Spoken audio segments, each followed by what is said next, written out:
Are we recording? Yes, we're recording. So I've just snuck on board Outlaw because there's no one here, I don't think. Outlaw, anyone down below? I don't think so, but I'm sure Campbell won't mind that we do a bit of a rundown on his boat.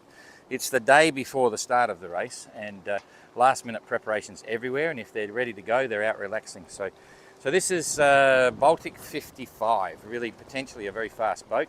It's not rating so well. They've got to give translated 9 time. You know, this is meant to be faster on paper, but not quite as easy as that. But a great boat. Previously done the Whitbread, and was sitting in a shed for 10 years before these guys found it. They formed a conglomerate of people, like a cooperative, all putting in about 100 grand each to buy the boat, and they're all shareholders. And when it's all over, they will sell the boat. In fact, the boat is for sale right now. It could become a very good deal, I've got to tell you, because this is a potentially hot boat and really well prepared. Yes, it will have sailed around the world, but it doesn't matter because all the gear's good. You service it and you're ready to go again. So keep an eye out for that. We've got a lot of people looking at 2027. So I'm going to start from the bow up here and start talking about it. Again, this is a Baltic 55, solid as a rock. Usual deal, they've got a rod forestay, no furling gears. I think that's crazy personally, but it's probably fast. But it just requires a lot of extra work by the sailors themselves, because they've got to come up here and change sails, exposing them to the weather more and so on. There's just one sail, right, in the sausage bag there. They stack sails on deck to give it better performance, like putting crew on the rail. It's quite a beamy boat. It's actually a big boat when you stand back here looking at it. Quite a big boat for sure. They've got a slightly modified foredeck hatch there. It's a little bit smaller, so they put a blanking plate on there, but it's plenty big enough for sail wardrobes. Bit of a traditional central cabin top profile. 2 big life rafts with carbon fibre cases, which adds about another $4,000 to the probably more than that for the life rafts. We've got standard fiberglass ones on Explorer because we're not too worried about weight. Again, 200% capacity, so there's enough there for 2 life rafts. One would do. All the crew could fit in one, but there's a backup just in case. This is the original mast. They didn't build a new mast, but they've obviously done full servicing of the whole thing. A lot of the things like winches and running blocks and stuff was kaput. Having sat for 10 years, they had to re-engineer things, and they've got quite a backstory on where the boat was stored and the family that previously owned the boat helping them and so on. It's quite a cool story. So all new sails, and but a refurbished rig. Quite massive stuff here, because powerful boat. You know, to give you an idea, you put your hand there and you can see how big this chain plates are. Everything's hanging off the one thing, so all pretty solid. And the rod is pretty bulletproof. That'll do a couple of times around the world. It's probably nitronic, which is good for 100,000 miles or something, or a couple of circumnavigations. They check the heads and so on. So usual deal, few deck hatches, but not much in the way of cow ventilators. In fact, there's none. So this will be a case of one boat that's not getting as much air as a Swan. So they can open hatches every so often, but not as often as you'd like to because of the spray and so on. I haven't asked about that. In fact, to be quite honest, doing these tours, point out certain things. I didn't realise they didn't have many cow ventilators, so virtually none. There's a little one underneath the cuddy cabin there on the starboard side. You can probably see it just in there. Right, and that's about it. That's amazing. They've basically got very little ventilation. So, big racing cockpit, big wheel, like a ginormous wheel. If you look at the wheel on Explorer, that'll tell you a few things. And the rudder stock there, and up below that cushion there, a rack of gas bottles in the back, big rod backstay, and a backstay adjuster there by the look of it. And they've got their radar on a pole there, and lots of other safety gear. So you can see the hydraulics again in front of the steering pedestal, but that's quite a big wheel. That means you've got a lot of handwork when you're doing it. Pretty cool cockpit, lots of places to support. Not a lot of protection back here, but that's fine. Central grinder pedestal, so you can use either winch handles or get someone on the grinder. It's a better position there on the Swans when you see on a Vica. It's on the side, which looks really strange. It's close to the edge if you're hanging on and you don't want to fall off. But anyway, big winches, big powerful boat.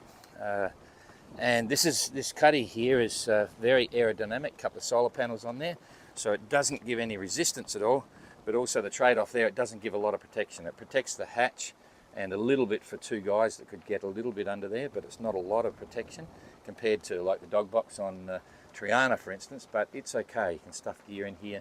They got the Dan Boy and these bags here for their water bottles and any personal kit that they might have to keep it all happening. So down below, I'll just give you a look from here first. You can see this used to be a beautiful cruising boat. Now it's a beautiful Ocean Globe racing boat, and you can see they're pretty well organised. They're well and truly packed, ready to go. I can see it. Looks like even some of the bunks are made up.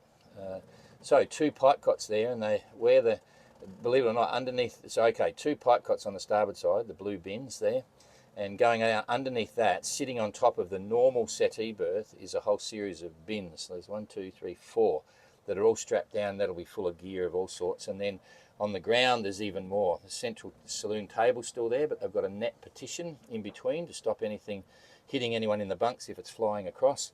And on the port side, similar deal. You've got two pipe cots there, and then the bins down the bottom as well. So quite interesting. You've got to do a bit of dreaming and a bit of imagination to imagine what the boat would have looked like as a typical cruising boat. So pretty cool. There's the mast. So this is normally the saloon, and now it's full of bunks.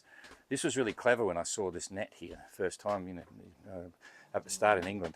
It's all just seatbelt webbing all strapped together, but in a big knockdown situation, that will catch a lot of things and stop it flying from one side to the other, and maybe even catch people. So that's all pretty good. I'm going to start here by going up into the forward areas. All right, so we've got what would have been a double cabin here. It's getting a little bit dark, but you can see that they've got onions, oranges, all sorts of stuff stuck in here. I don't know when everyone's even sleeping in here, but that is a bunk. They'll probably use it as storage, but most of them are sleeping down the back. There's 6 in the aft cabin. I'll show you a little bit shortly. A little bit dark to see. On the other side, this is a head, so you got your toilet there. You can't even see that probably. Not a lot to talk about, but just the usual deal. Oh, there's a big chunk of wet weather gear here, which you can't see, hanging up. I don't know where the lights are. I'm not even going to try. But yeah, that's a head compartment that's now full of kit. And then you come up forward, they've got the crash bulkhead right up forward, the other side of the ladder. There is no bunks in here, but it's all the usual deal. So those big sails up there will be stuffed in here as well. Not a lot to say when you're talking storage. It's interesting though to see it all here. It works. That's the main thing. Very practical, simple. They've got a ladder out the top there. What do you say? That's it. So business end of the boat, and no bunks up there either. And she's for sale. Just remember, if you're looking for an OGR boat, it's pretty cool. So this big beam allows all the stuff down this end of the world to be stored. And you can see the bins there. It's pretty straightforward, but that'll carry a lot of food and bits. Condiments, yeah, that whole thing is all foods. And strange to believe, but that's the normal settee there, where you'd be sitting in the cruising bit. These bunks here, there's 2. That one's kicked up high, the lower down, so they can actually put two guys there or whatever. And then there's locker storage, quite deep, outboard of that as well. Now we're looking at the port side right now, and there's the chart table. Again, this is no modifications to the layout, standard layout, and all the gear and memorabilia that goes with it. So big spray curtain here. They can drop down to keep the mist, the sea mist that can come down, and also if you're on the radio you might want to be quiet, whatever. So they've got a curtain there. The companionway hatch might be shut often. You never really know. But anyway, a bit of a walk round. So obviously voltmeters, amp meters, 240 volt system. There'll be a 110 volt system on here as well. There's the Weatherfax and more electricals, 220 volt. ICOM radios, HF and VHF. Well, hang on a sec, that's the VHF. Where's the HF? Might be in another compartment of the boat. I forget now, but that's not the HF. Barograph sitting there. That's their radar, AIS and so on. Navtex there as well. Ship's clock. There should be a barometer somewhere. And yeah, lots of photos of family and friends. Chart table, pretty typical. Nothing new about that. Keep your charts in there. That'll do the business, and you've got a good look for everything that's happening on board. Okay, so wandering across to the starboard side, No one's going to sit at the table here, by the way. Everyone's just propped somewhere while they're eating. But this is on the starboard side now, little enclosed galley. Plenty of storage everywhere, you know, to rack it up, put bits and pieces. They're definitely loaded, ready for sea. They've got the gear stowed away, and big double sink there, the usual bits. Lockers, and a 2-burner stove with oven. A 2-burner stove and oven. And just racks. That's about all there is to it. So not a lot to talk about it again. Just a nice area right by the companionway, so you can put it out there. And 4 people living in this part. So now this is where it gets quite unique on this one. They've got all their safety gear here on hooks. We're going to head into the aft cabin. That's the unique bit. So all their life jackets, safety harnesses and bits with a shock cord retainer, so they pick up the one they want. They should be individually numbered, but it looks like they might just grab one. I'm not sure about that because you can't see anything that's obvious. No big number. Oh no, there's a big number. So okay, so here's the bin. This is a luxurious twin double bed cabin for those families and couples that want to get away for a holiday. Okay, that's the double bed, the island double bed. How beautiful is that? But except in this instance, they've got a lee cloth down the middle and it becomes 2 singles. So there's 2 people in there. Think about that for a minute. So 2 people there and all their gear.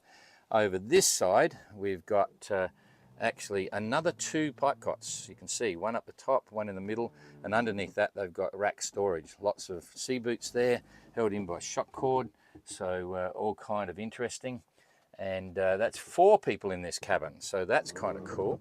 And if I come over here on the starboard side and then slowly turn around over to this side, you'll see you've got a repeat of exactly what goes on. So you've got another 2 pipe cots on that side, so that's a total of 6 people in here, and a total of 0 ocean-going ventilation. So I'll let you think about that for a minute. They have some strange food on here, which is freeze-dried, and lots of beans and all sorts of stuff. So you can imagine 6 people in this little room, which is designed for 2, and there's no cowl ventilators anywhere. So they'll probably leave the cockpit windows open as often as they can, but it's still going to get pretty tight in here for sure. But at least it's the good place to be. You're at the back of the boat, the motion is less, and you're pretty secure. You can crank up the bunks here, you know, push them up and down. They don't have mattresses. You would have seen on Neptune, they've got big mattresses. Here they've got 2 sleeping pads, you know, 2 like yoga pads, 2 yoga mats, and then the material cover. So still plenty comfortable, but there's not a lot of space there, but it works and no one's complaining. Everyone's getting a ride. Fire extinguishers down here, more boots, you know, more boots there. So all very cool. And this little tunnel here is just, as I said, safety gear and storage, just heaps of storage. You can never have enough. But boy, my impressions here are that if anything, it would be nice to have more bits. So yep, big locker with electrical gear in there. Hope Campbell doesn't mind me opening his lockers. I haven't got any permission to be here, but he's a friend of mine. He's from Adelaide actually, Royal South Australian Yacht Squadron. I was a member there for 25 years and that's my hometown. I was born there. So we got head compartment there. This one's the working head for 6 people. Looks pretty good, quite nice. Typical Baltic. And remember, this is for sale. You could turn this into a 2-person cruising boat. Easy to manage by 2 people. Mandatory mascot. That's kind of cool. And I think that's it for down here. But this is the amazing part for the Baltic 55. Hot boat, actually. Potentially, yeah, it fits the class perfectly. Explorer 57 feet, it's 2 feet too big, so the smallest in the Sayula class, whereas this is maximum size for the Adventure class.